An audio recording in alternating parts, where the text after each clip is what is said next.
Hi, I'm Kristina Bergsten with the Animal Law Firm, where we are fighting for the underdog. Today I want to talk to you about what is pet custody. So pet custody can take many different forms. Usually it's between two formerly cohabitating romantic partners. They can be same sex or different sex. They're unmarried, but they live together under the same roof. They shared expenses, living expenses, and they adopt a pet together. When those parties break up or end the relationship, then who gets the dog becomes the question, or who gets the cat, or who gets the ferret. Whatever the pet is, the question is who gets the pet at the end of the relationship.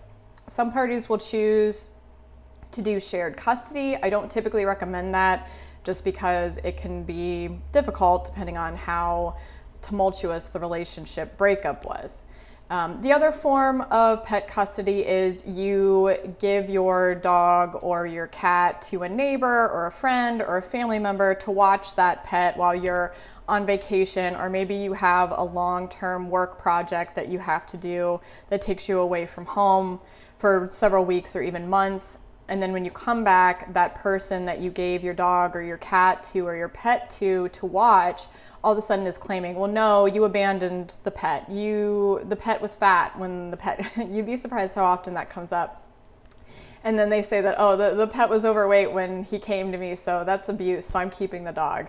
Or just whatever, or I've bonded to the dog loves me more than you, or whatever the excuse may be. So you come back from your time away and the pet sitter is no longer willing to give you back your dog or your pet. Another example is you give your dog or your pet to a third party.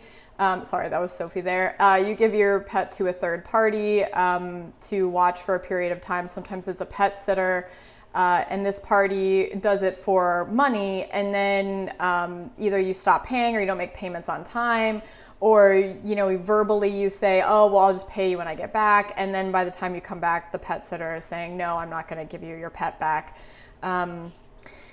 because you owe me money or something like that. And I've seen this with family members and friends and former romantic partners as well as professionals. So there's a lot of different forms that pet custody can take. By and large, if you own a pet and you gave the pet, or you have a part ownership interest in a pet with another person and that person's not letting you see your pet again, give us a call, because that's probably pet custody and we can help you.